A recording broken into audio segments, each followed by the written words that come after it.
So what's good people? Episode 2, back here with AkmeKoolBeats.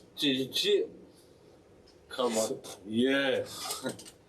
episode 2, right? So this is a very special episode, and I think we're doing a series of special episodes on this launch of season 1. Welcome to the Sovereign Music Podcast.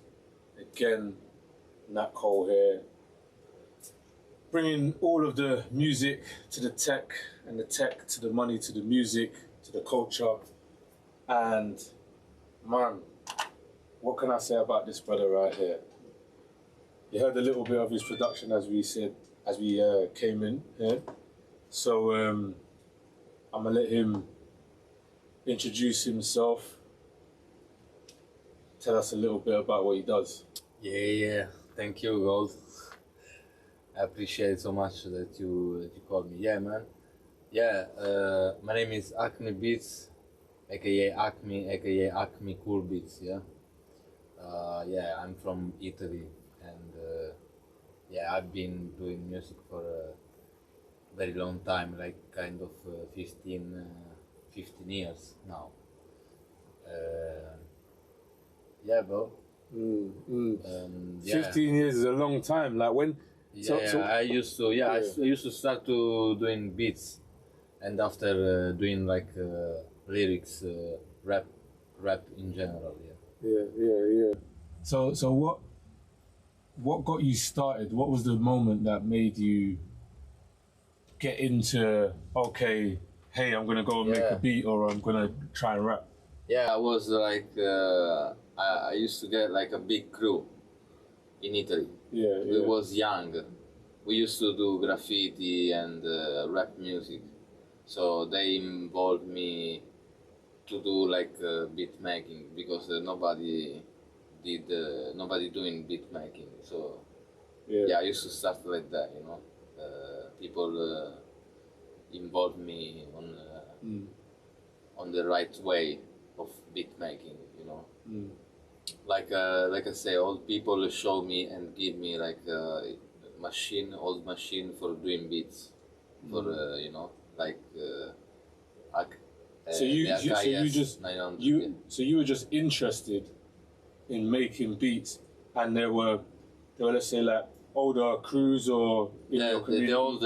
the people older than me, like because I was like 13 or 14, and the people like they go already 22, 25, they gave me for free like a machine, you know, like the old one, AKS 2000, you know, working with the floppy disk, you know, and all these things. So analogic thing, you know, proper analogic one. And we used to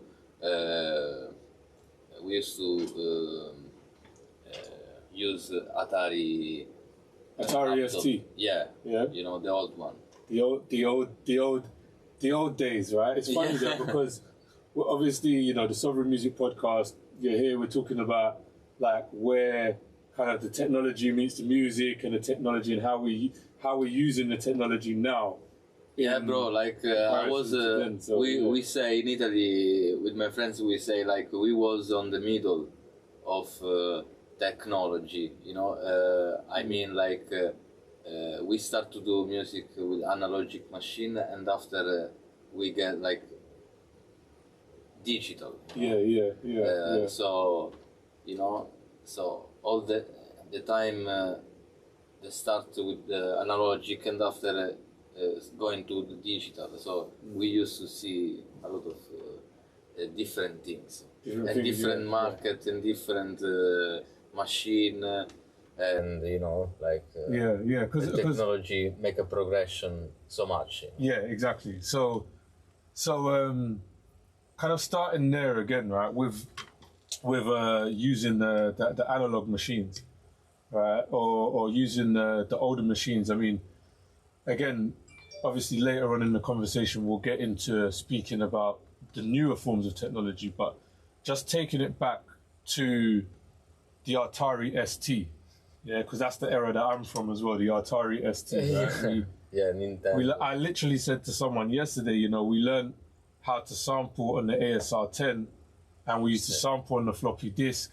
Yeah. And then remember the day when we were speaking, you said to me, I have to mix the sample. And I said, I haven't heard nobody say that for so many years, right? Yeah. Like, and you know, obviously I'm around, you know, people all the time, right, who are making music, but mixing the sample, right? So when I was saying to somebody just, I think it was yesterday, when we had the ASR10, we used to have to put the, like, I think it was like 15 seconds on the floppy disk, and you spread it across the keyboard, and then you would play all of the MIDI notes into the ST, and then you record it to the DAT, and then you mix it, and then you resample it, and then you put it back on the disc, and then you put it back in the ASR10 again, and then you start making the beats, right? You know what I'm trying to say to you? So, or you'd have all of the MIDI parts there. So once you put it back in, then you're now ready with the sample channel, you know? So just take us back to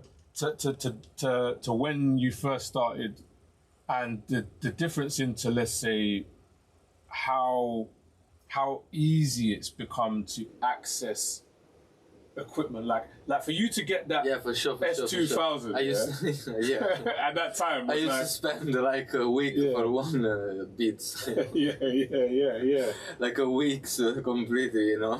Yeah. Even the cable, connect the cable, you know, it was like difficult. Yeah, like you said before, before it was like difficult to make music. Now it's very simple. Okay. Now you get like tutorial on internet. Before it wasn't tutorial. You know. Before it was like you read the book of the machine and explain you how the machine work it. No, like this. The style of the beats. And going back to that as well, like reading, because as well, what I've found over the years is there's guys who read the manual, and there's guys who skim the manual, and then there's guys who just don't even bother with the manual, and eventually they find their way. But what was it like for you? Was you like somebody who when you encountered this technology at the time that you were starting to make music, were you like, hey, I need to read the manual? Or were you like, hey, sometimes I read the manual, Sometimes I read the manual. Someone teach me something, the old guy, you know, the old people. Teach me like the machine, how it's working, you know, like maybe, but just one time or few times, I think so, but not so much, you know. So I learn from myself and read the book as well. Try to understand more. Definitely. For sure. You know, like it wasn't like a university of music, you know, shit like that. Was like. So did you have any musical training before that? Was you when you were little? Did you? No, we used play with the drums or piano or anything. Before you mean before? Yeah, before producing music. Yeah, I used to play piano. Okay. Piano. And listen a lot of music, different one, you know. All the shit. And that age coming up as well, what was like the hip hop community? Because hip hop is obviously what you make mostly, right? So what was the hip hop community like in Italy at that time? Sorry, what? What was the hip hop community like in Italy at that time? What was it like for hip hop artists? Was there lots of hip hop artists? Like no, for nothing. No. What's that completely? It was like early 2000. So I remember some Italian rapper was like very good, doing like really good music, and from Sicily, not so much people, you know, like maybe 5 people in Sicily. Like rap music, hip hop wasn't commercial completely. It was super underground. Underground. So And what was your like? Who can I ask? Who was your like inspiration at that time? Who was you listening to that made you want to make or listen to more hip hop? Who was that? Who would you say that producer or artist? You saying American one? Yeah, like American or anywhere. Some anywhere. Italian, some Italian, and American one, and some English one as well. Yeah. The most was like DJ Premiere, you know. Yeah. Premiere was the best. Yeah, pretty much. That time was the best. And Pete Rock. Pete Rock we used to appreciate so much, you know, for the best line. Okay, yeah. We used to appreciate so much. So you're definitely, you'd say, from that era of the Pete Rock, and the Premiere, Large Professor, Premiere. Large Professor. Yeah, like Showbiz and AG. Yeah, Showbiz and AG. Yeah, the ITC. Yeah, the ITC, all of the ITC really. Yeah, so Low much, Finesse as well. Yeah, so. Little Finesse, Diamond D. Yeah,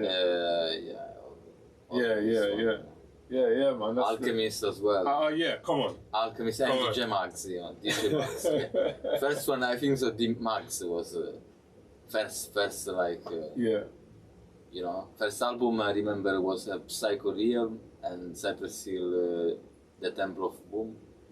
Was the first, you know, like albums that you. Yeah, that I love it. And I remember Bass Rhymes. The next level. Or Extinction Level event. So the first one you're talking about. Yeah. This one. That's from '99. Was like an album from '99. Bro, like dope. Especially the American one, but it was like people from Italy doing like very good, super good. They was like famous as well in Italy, and I remember French. In France, France is like, pretty big. Germany as well. And Greek, I remember. Okay, wow. Yeah, Greek, I remember. Yeah, I didn't know that there was terrorist crew.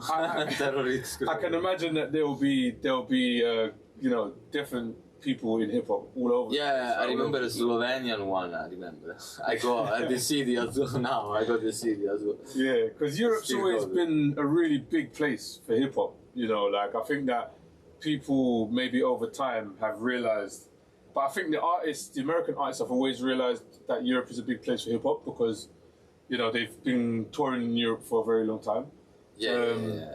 But I think that people often underestimate the fact that European regions and European countries have their own hip hop scenes, you know.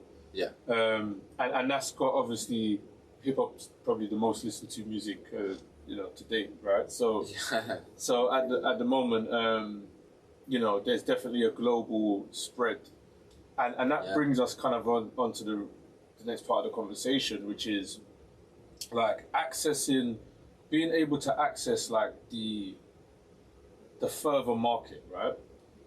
So we know that with the internet and with things like YouTube, Spotify, Apple Music, and probably even let's go a bit further back. So let's go back to like Pirate Bay and Napster and, you know, LimeWire, right? So, and Kazaa, right? So people have always used the internet to communicate more. And I mean, from where you was in Italy with kind of a smaller rap community and trying to get yourself and listen and being able to be a part of the wider kind of space, right? Like, and you know, the Americans obviously dominate the space, but being part of that wider space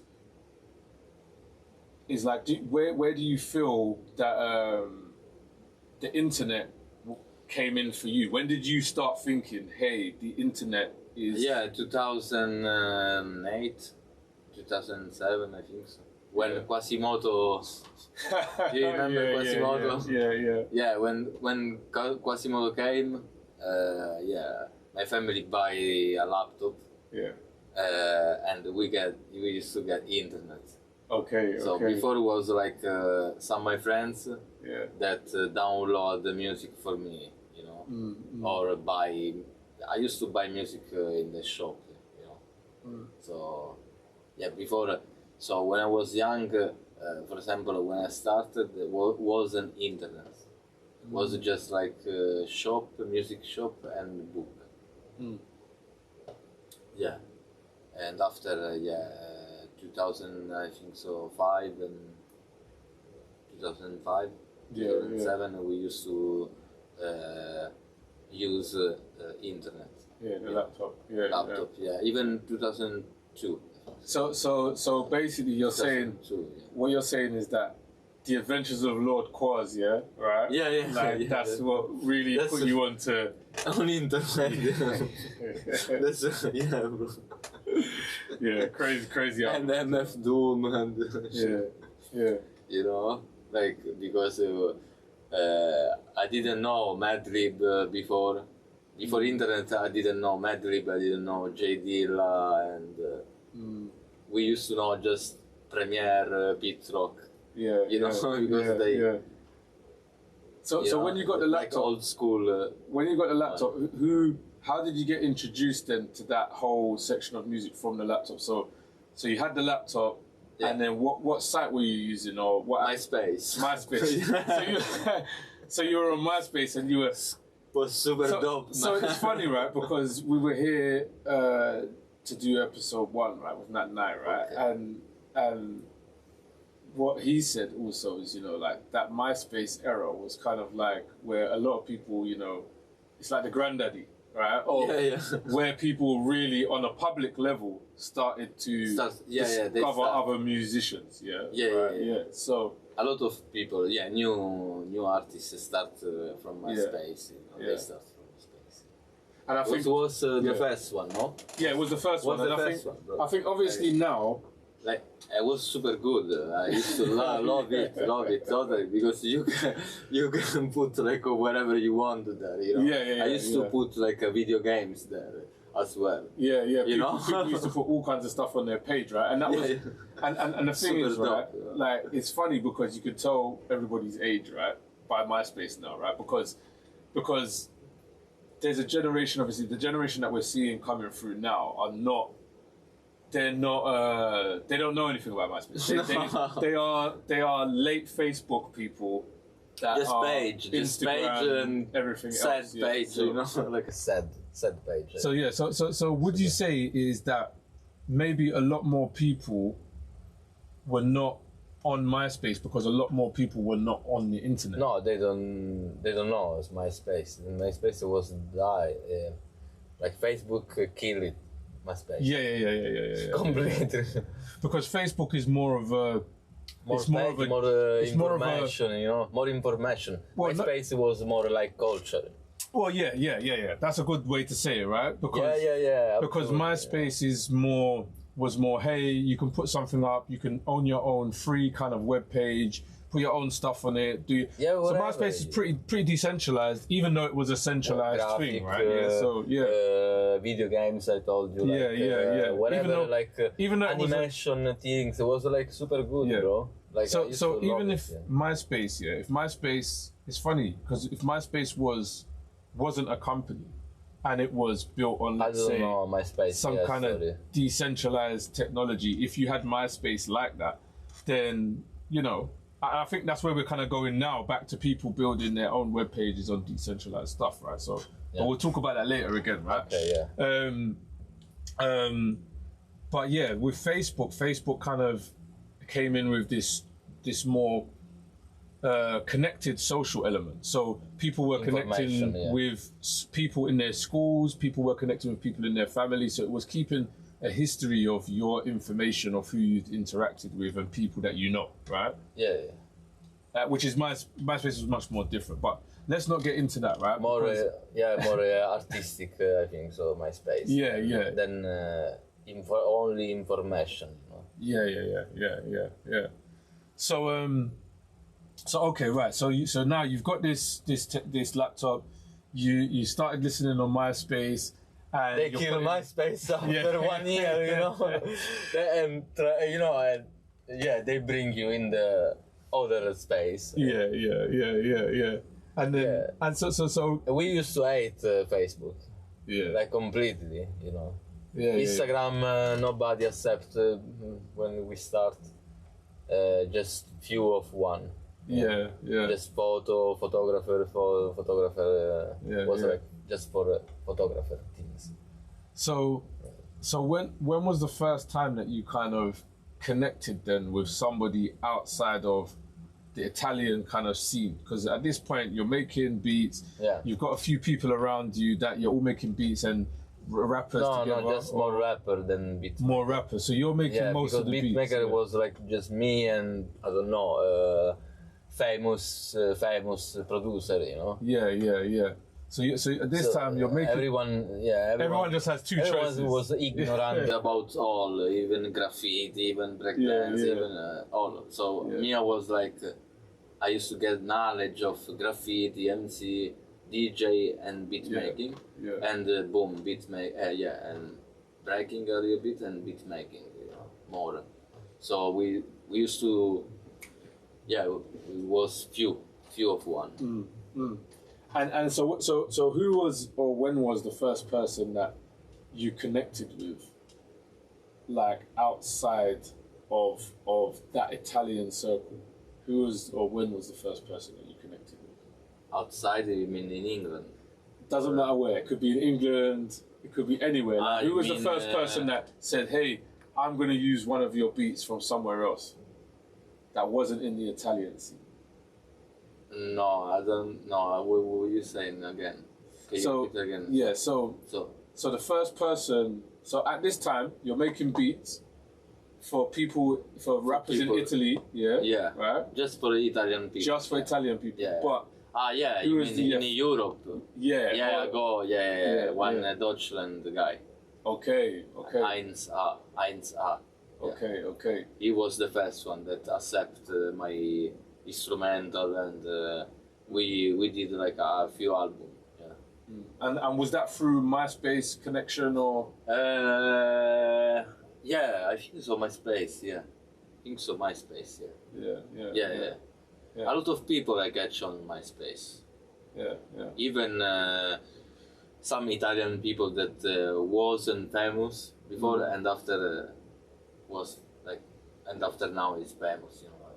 I was catching them on MySpace, but yeah, for sure was Enza, from Germany.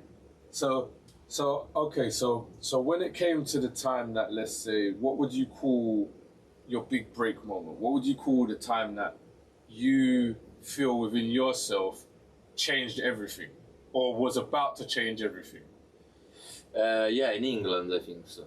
Yeah, in England, and before it was in Italy as well.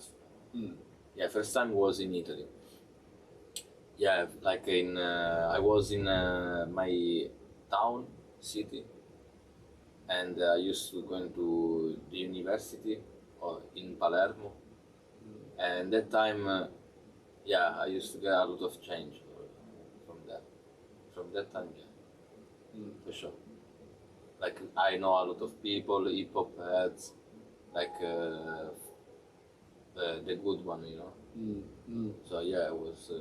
I think so. First time in Palermo, in Sicily.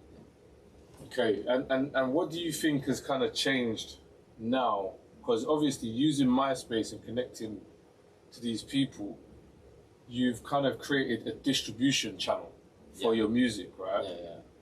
And at that time, people were still doing CDs, and you know, everything. CDs were still very popular, right? So where do you see kind of, when did you realize that, hey, things are gonna now be always kind of more online?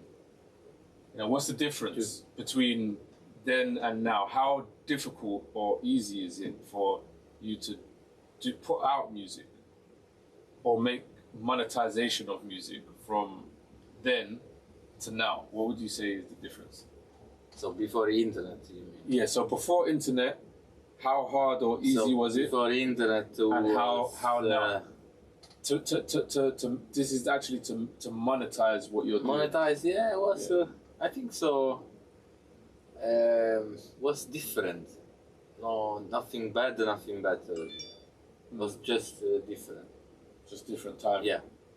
Different time. Different time. Because we used to sell a lot of CDs. We used to recording in the studio. We used to print the CDs, and we used to sell on the party, you know, hip hop party. So in Italy, so it was good money kind of. And because I was really young, you know, so 15. Come on, man. 15. If you sell a CD on 15, you good, you know? Like Yeah. you did a really good job, you know, or no? Or Yeah, no, of what you course, think? of course, of You course. know? I mean, again, like, you know, if you're young and you've got an entrepreneurial and a growth mindset, then And that people is appreciate it more before. Like was more people like involved in. more you people are interested because interesting because it was super you're young. new Yeah, and you're young and it's super new. And Yeah. So there's not only a lot more hype, but people also I'd say resonate with the talent of a young person more, because we all see I a young teach a person. lot of people. Bro. I teach like even old people. That time I teach them, you know. A lot of people I teach like, about graffiti and rap and beats. You cannot imagine. Yeah, trust me, man. A lot. Yeah, definitely. Trust me. Yeah, people like never rap and they just start rapping, they started to come to my studio. Boom! 1 year later, they doing freestyle. They can do like whatever, you know. Trust me, man. Crazy. So did you kind of did you ever stop doing that kind of physical monetization? I mean, right now, let's just big you up right now, because you just dropped a project the other day, which you did some vinyl for as well, didn't you? Right. So, are you still looking at keeping both sides in what you're doing? Yeah. Physical and obviously digital, analogic and digital. Yeah. That's because you know analogic is like a physical part, so can be you appreciate more your job because it's physical, you know. It's not just digital. I like digital, but it's not just there, because one day maybe you don't have a connection for or wherever. You cannot listen the music. So vinyl for sure, 100% you're gonna listen. You know what I mean? You know, like so. I prefer, you know, use both of them. You know, digital and analogic. I don't prefer any of the two. I appreciate both. So what do you kind of think about where we are now in terms of the music industry and how the industry, let's say, operates more on a streaming model at the moment? So using Spotify and let's say DistroKid or Apple Music, the regular distributors, so on and so forth. Do you find that is, easier for you and do you still feel that you have the same amount of control, or does it still make the same amount you of more money? small than big? Yeah. You know what I mean? DistroKid make you more small than big. I don't know. Like I want to say that DistroKid is good for the people that are famous already. Just for advertising is good. And why do you believe that? And are we saying DistroKid and Spotify as well? Yeah, DistroKid. I mean Spotify, Apple Music, Deezer, all the company that working with DistroKid. I don't know. It's good service, but doesn't work for a small artist. Even for the big one, it doesn't work because you cannot catch a lot of money. I don't know how is the service working. For example, I appreciate more Weblake. For example, now I appreciate more that website than Spotify. You know, everyone uses Spotify, so you need to be there. You know? You know what I mean? It's different, you know. I appreciate more different platform than the famous one. And then And you mentioned obviously just there. You mentioned Wavlake, right? So Wavlake obviously is more geared towards streaming really than it is towards purchasing, because now at the moment the kind of direct to consumer model at the moment is leaning more towards purchasing. So as you said, the physicals, so people are buying the vinyls, or they're buying a digital download, or they're buying, you know, a cassette even, you know, people are doing as well, right? So or a CD. So would you say that kind of there is almost a point where we're coming to now where the older streaming platforms they're gonna have to start dealing better with the artists, because the artists are leaving? Because we're seeing, like, was it Spotify and TikTok war? I was speaking to Nat Nye again, and I was saying that Apple had just recently had this ruling in Europe where they now have to put you're allowed to put your website link to sell on your website on Apple Music now. So do you think that things are coming back around to where the artists themselves, and we'll get into Wavlake in a second, but with the artists themselves are now taking more control? They're starting to realize that they have more control. Yeah. Yeah, I think, the artists, they get more control now of the music, I mean, independent, today, for example, you can be independent artist, and, you know, I use wherever service is gone for a moment. That's You it, know what I mean? So you can, you're free to choose basically You're free to, which you know, platform you do, and you're free to also build your own platform as well, right? Oh yeah, especially it's completely free now. It's completely free, but at the same time it's difficult to learn the technological. Because you have to learn, you know, maybe how to use it or how to build. You know, like if you're artist, you cannot create the platform for the artist. It's complicated, you know. So then, would you say that there still is a barrier where you have to either collaborate with other people who have the skill set that you don't, or then you still have to have the money? I mean, whereas before you almost always need to have the money because the people who had the skill set were not available to find, you know, or it was harder to find people to collaborate with. So what you mean? Before or now? I'm saying, like, before it was harder to find somebody who you can work together. And harder to actually even work together. Before, so before, for example, in Sicily, if you put, we used to recognize us for the clothing. You know, if you if you wear your wear was like hip hop for sure. You if know? you were wearing certain types of. If I saw someone that looks hip hop, I go in there. Try to talk with him and get more knowledge. You know. Of course. Before internet was like that.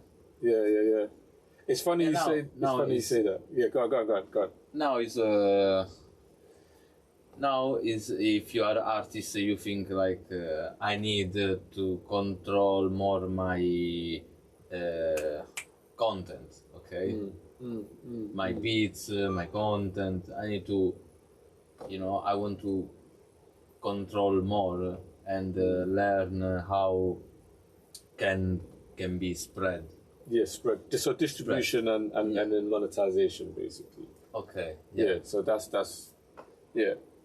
So then, we are in a struggle for monetizing the content. There is completely, especially for hip hop underground, like us, like, you know, it's completely difficult. In London is super difficult. So monetizing, even on the live show or whatever, is very hard, you know. Yeah, man. So try different way. So you just try different ways. So you just said there about monetizing on live shows. So is that also like been a part of what your monetization strategy has been? So physical, bit of digital, and then live performance, which is generally the artist package. Yeah, isn't it, right? Because all the artists or the producers are trying to get into a place where they have those free, because those are, let's say, the free. So when you talked about Wavlake, right? Yeah. Yeah. What was the difference that you saw in your experience with using Wavlake, even though you've just really started using it, right? What is your difference that you see in, hey, Wavlake was, this is what I saw I could do in Wavlake that I can't do here? Or Like I can't do in Spotify, Yeah, for yeah. example, or Apple. yeah. Yeah, Wavlake working really fast, I think. Working fast, and yeah, it's perfect service, I think. Kind of. Because like maybe on the future there is maybe a better than Wavlake. But for the moment, Wavlake is like fast than everyone, and can give you straight away like more information about your content, your about the platform, how it's working. So yeah, for example, the people can leave the comment, leave the comment, and for doing this one, you need to pay like some sucks, and they put like whatever they want. So it's working good, bro. So what you're finding is that the way that Wavlake allows you to first of all connect very easy, so it's not hard to set up, very easy to set up. Super easy. Yeah, but then it enables you to engage, or people to engage in the way that they would like to. And then when you talk about speed, you mean from the aspect of speed for you to be able to set up and speed for you to, let's say, receive any kind of monetary... monetizing and views as well. I saw a lot of views there. Like So people discovering because first time they've seen you before, Yeah. Smaller base of people, but more recognition, right? Because like I did more views than YouTube, for example. And YouTube, there is a lot of people. There is, all the world working in YouTube. But in the end, my video on YouTube is like 40 views, for example, in 2 months. And for example, in a platform like special platform, like for special artists or something working like really, really good, much better, you can be rich in one day, you can be rich, you never know, you don't know. So it's all about how people, so what you're saying is overall you feel that people on the newer monetization models and alternative the sites that are coming out that are more fairer to the artists, the people that are on there that are the fans, they appreciate the stuff more because it's almost basically like direct to consumer, but you just have a platform that is a service that helps you to get more visibility, basically, or maybe in Wavlake's sense, like monetize a little bit, but we already know that in most of these platforms, in let's say the decentralized space, in the Bitcoin space, right, anyone can build anything, right? So you can take Wavlake and build a new Wavlake tomorrow, right, and have different features or whatever, and you can create your own, something that some of the listeners to this podcast will service. Service, right? Because the other one that we talked about was if you create a good service. The other one that we if you create a good service, is alright for the people, for the artists, it's much better for the artists. They feel comfortable, more comfortable. The other one that we talked about was the Fountain app, right? So Fountain was is the like the podcast 2.0 app again. Big up to Fountain, definitely big up yourselves. And if you're listening or watching on any Bitcoin-based platform, big up to yourself as well. So Fountain, I showed you about the Fountain app and the way how you can actually build that infrastructure for yourself. So you can, set up a Bitcoin node, run that, and then run your own podcast, application, DJ show, whatever you wanted to do on there, and then build your own monetization infrastructure, even have other people submit, like Wavlake, their stuff, and, build your own complete infrastructure. And that does not cost a lot at all, because to set up a Bitcoin node is a few hundred quid, right? Yeah. So it doesn't cost a lot at all for you to get now involved and then to have your own complete infrastructure. So what you're saying is that after using Wavlake, what you are able to understand is that if you want to build your own industry, you can just come here, put some stuff here, get people to know who you are, and then learn more and learn how to build your own industry, your own pocket, and have the full control, not only just over the music, not only just over your masters, not only just over your contracts but also over the way you are paid, right? And when you get paid as well. Yeah. Right? So that's very important to obviously any artist, right? But why do you think that people don't take the further step of taking this into their own hands and controlling their own music? Do you think it's laziness? Do you think people... They don't understand. Yeah. They don't understand. They don't want to understand. Yeah, obviously, people, they're not interested of this. It's ignorant, still ignorant. I don't know, man. Yeah. What do you think? One day I can, maybe I can show them something. But if they want to learn, it's fine. So I think so. I think the majority of the community is kind of is lazy, very lazy to understand, not to do, to understand.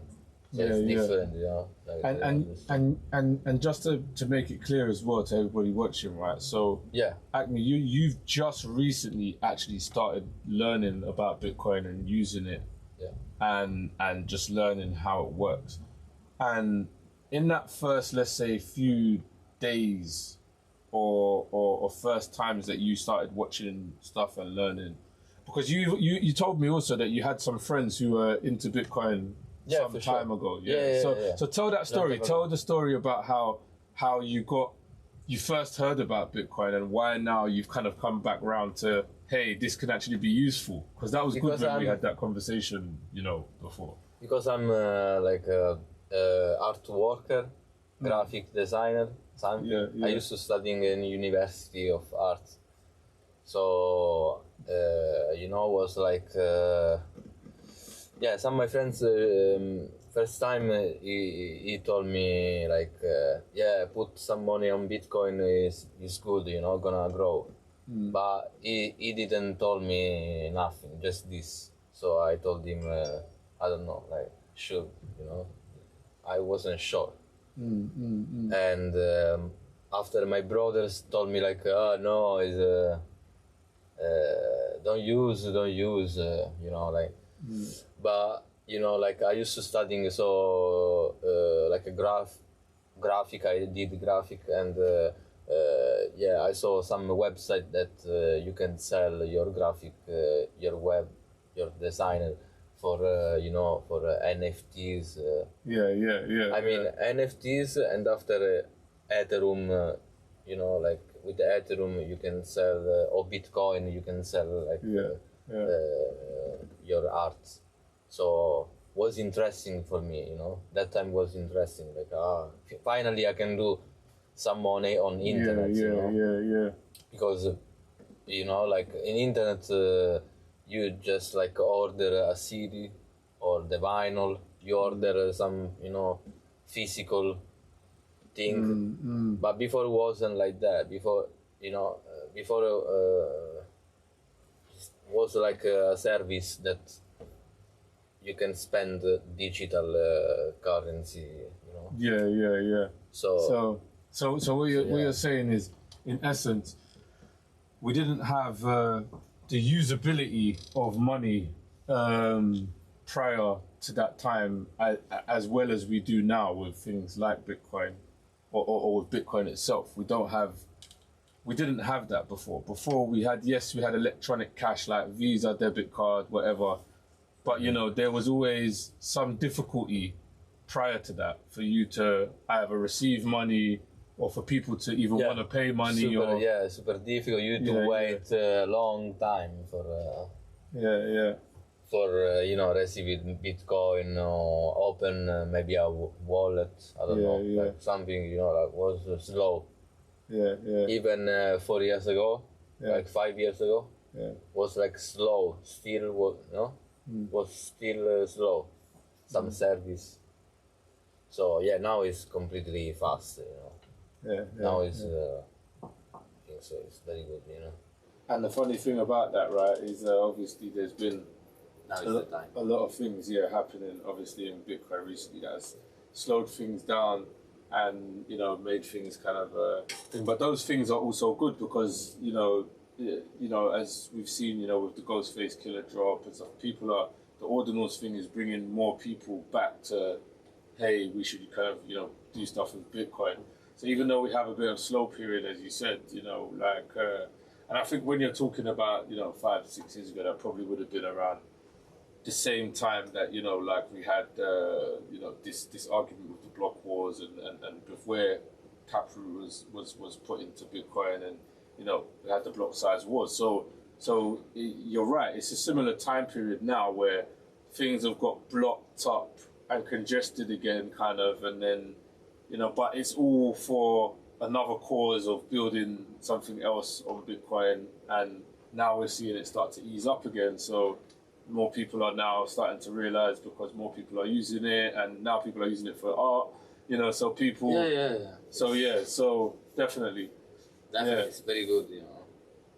So listen, as well, right, before we move on to another piece, like you guys might have noticed that we had like, tell us about the equipment that you're using right now, because you swear by this box, don't you? Right? And I've seen a lot of guys using this, and those of you who make music, you should already know what this is, right? But just introduce what you've got here, what you brought along with you, and is this what you use mostly to make your music now these days? Yeah, definitely. It's like much smaller than an S2000.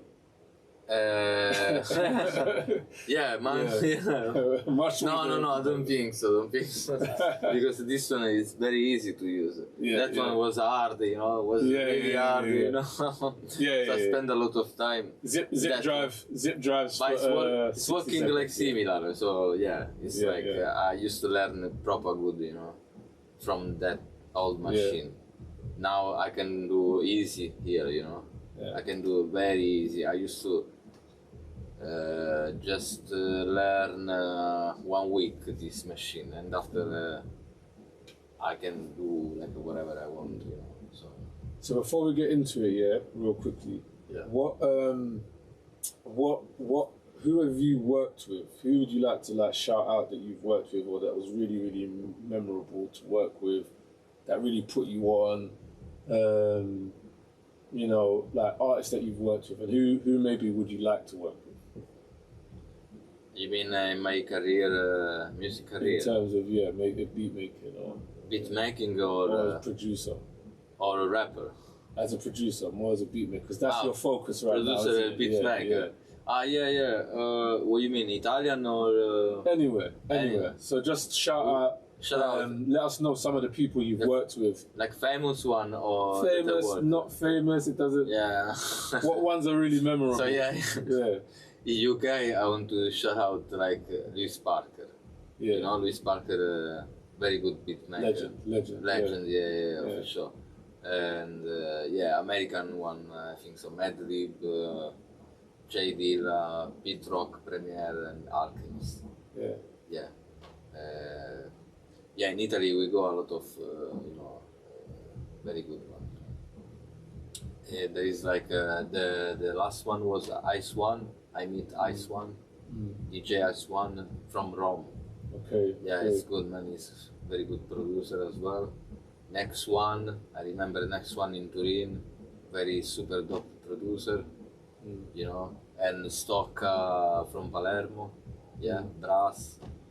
They teach me something, you know. Yeah. So yeah, very good producer. They was like really good producer. You know. And what about artists?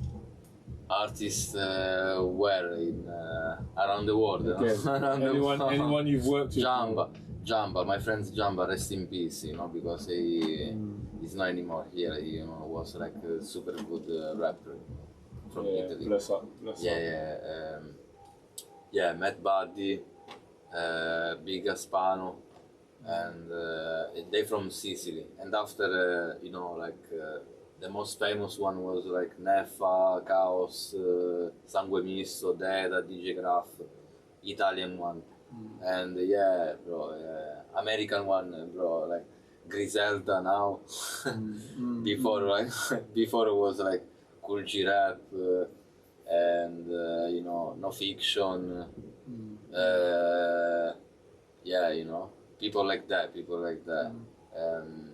Yeah, that's it, man. There is like a Spanish rapper and producer that they you know, they show me something, how they work, they're really good, you know. It's, what is the name? I don't remember the name. Yeah, Yeke Boy from Spain. Yeke Boy, yeah. Shout out Yeke Boy, man. All right, so before we quickly, we're gonna so guys, we're gonna quickly just go into some live beat making from Akme here, yeah. But before we jump into that, Akme, just quickly, what is the name of your latest project and where can people find it? Yeah, it's double capital A. The name is it's an EP with air clips. Yeah. You can find it like in Bandcamp, AkmeBeats.bandcamp.com. Okay. Yeah, you can find there, and every platform now is Spotify, whatever. Okay, wicked. Alright, guys, I'm gonna let Akme take it away. Let's listen to some of this. Cheers. Thank you, Gold. Thank you so much. Let's go.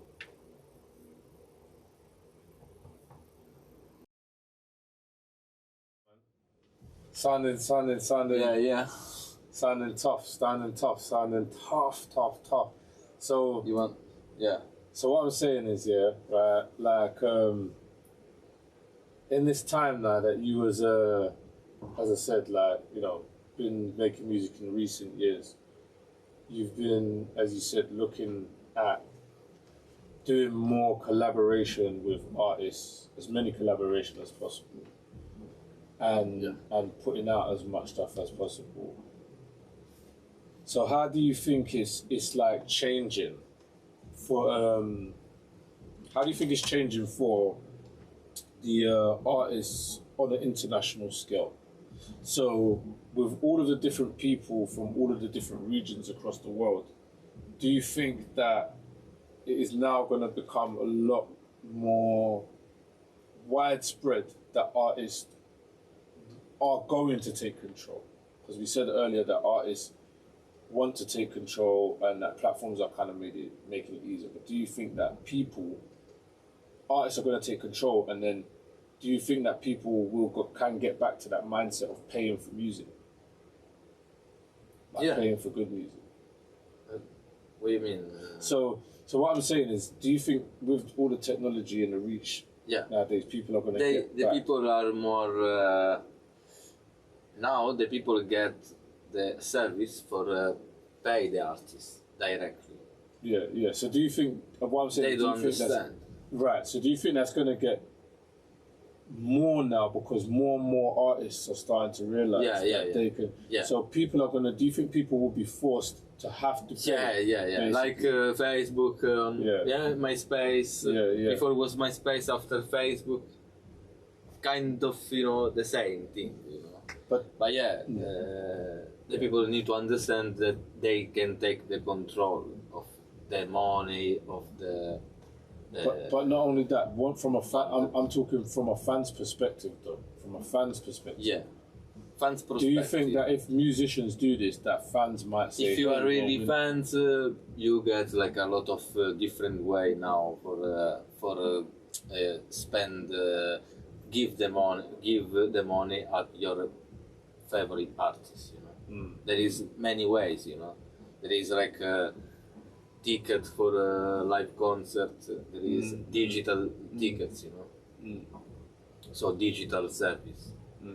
There is like a Web-like service that you can put a comment, you can pay whatever you want. So it's just the problem is not the fun. The problem, I think so. Yeah. So you reckon that the fans are going to support the people that create the service.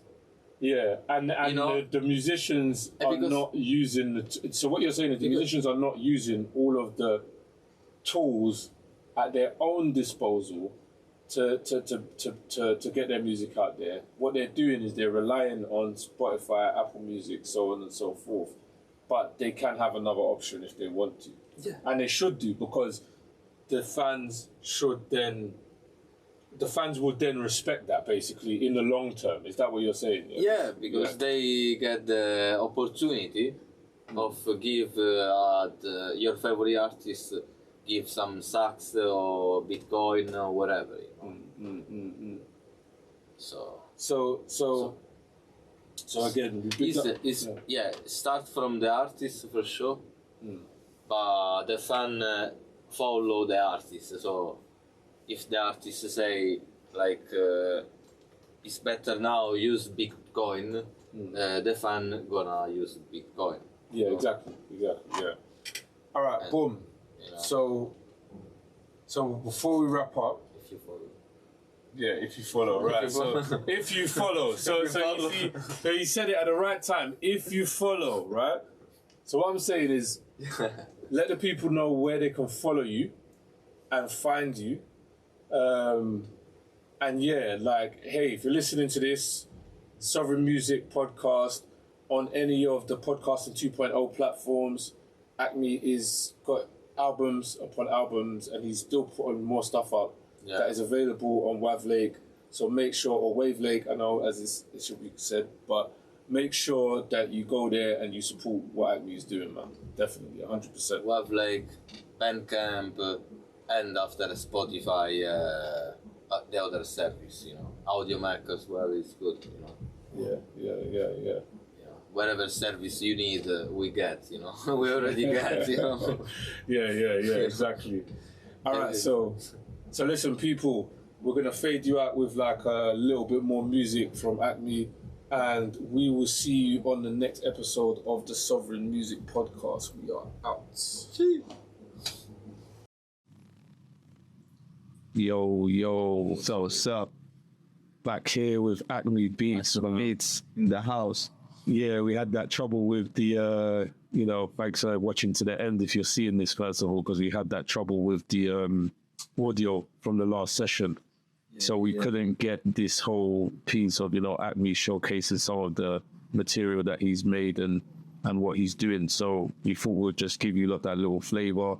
I came to link Akme here in a secret location in his work, place of work. Yeah. Where all the vibes come from. So yeah, but Akme, how you been, man? You been good, yeah? Yeah, very good, Yeah, chilling, in the studio here, make beats, Yeah, like I always, like every day, we try to create something. That's it, sure. That is it. So, again, just as a special bit of bonus, because we didn't get that piece, we're going to run through some of Akme's, joints, listen to some of that, And you know, then we'll get to talking about again some of the stuff that you've been doing, because you know you've been doing quite a lot since you know, we last spoke and we recorded the actual episode. So yeah, bro, whenever you're ready, man, let's get into it. Can you let the people kind of know what your tools of the trade are? Like, we're not gonna let any secrets go, but you know, Come on. Yeah, you can see it's like the Roland SP404, the new one. Yeah, for a moment I can chill with that. You know, I can do with this. It's like a modern machine, but yeah, on the same time it's good. You know, it's good. It's good to learn. It's good to for create. You know, bro. So yeah. all right, hit us with some of that shit, man. Let's go.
So yeah, boom, Beats. boom, bap.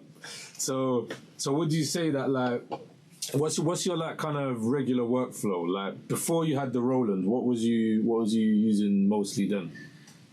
Yeah, I've been using like analogic machine, like the old one, AKS 2000, and yeah, the MPC 2500 and the Roland SP 606. Okay. So what made you switch to this box that you're using now? I mean, from my personal point of view, I've seen that it seems like it's a lot of fun effects in there in comparison to the MPC. Yeah, and it's good to do DJ sets as well. You can do like a DJ set.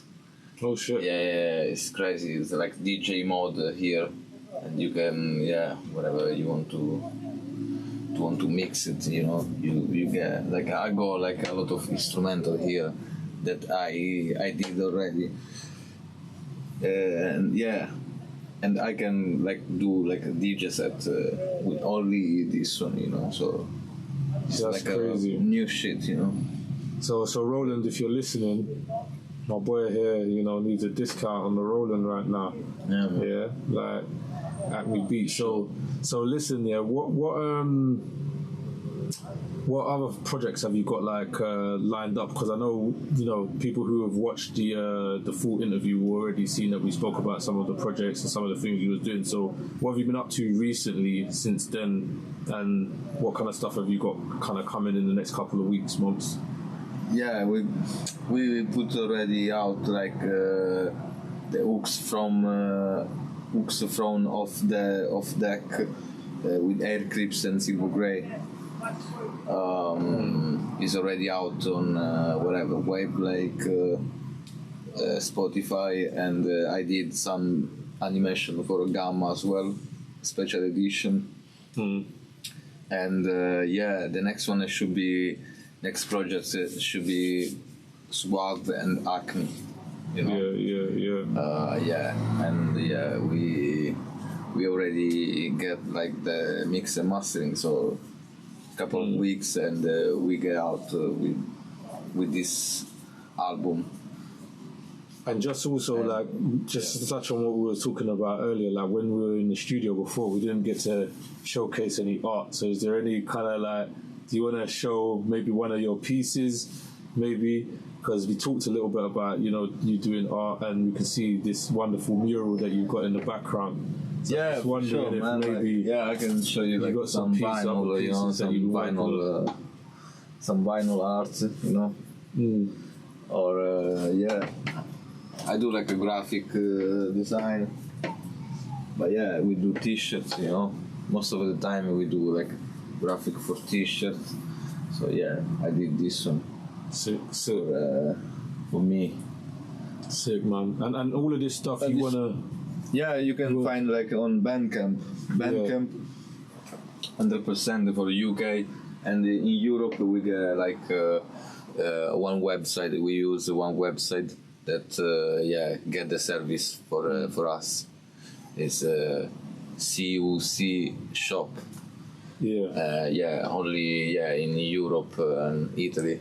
And part of what we were saying as well earlier was, you know, you kind of transitioning, like you're really kind of like, since we obviously done a last interview, you've done a lot of digging and research, and you're really like kind of ready to jump into like, you know, doing stuff with Bitcoin and putting all of this skills to work in the, you know, Bitcoin world. So, you know. Yeah, for sure, man. This is like an opportunity for me and for everyone, you know, jump in a new platform and monetizing your you know, your content. Good to learn and good to know, and there is a lot of good service there, and especially for a music artist. So that's the things, bro. Definitely. We follow Wavelake, Gamma for a moment. I'm really comfortable with that. Yeah, definitely. Yeah, man. All right, man. So listen, Akme, big up again for inviting us down and letting us, into a quick little sneak preview.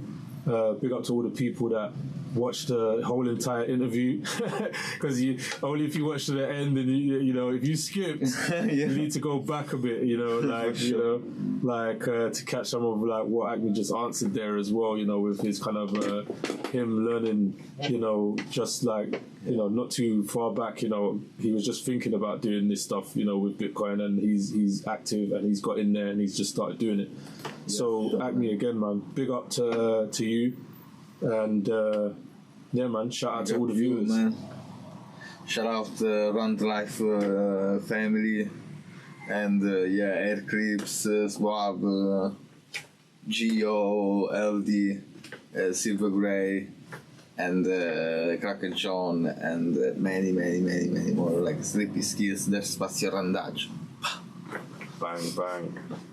Go on, people. Let's get it. Dark thoughts turn blind, living on the edge of an incessant decline. Get the cash up, debt collectors after what's mine. Fox Sadi Khan, him and his ULES can suck my dick. Get the mask up, COVID excuse for jacking your shit. A pattern with a pack of light breaders out of the nick. When the stash got taken, someone spoken to bacon. Redacted lines on all the names of all the statements. It's blatant, making P flagrant. Boy, them stay adjacent, taking what I need to survive. My boy Danger, his whip's always the cleanest to drive. I'm street educated back there when I need to survive.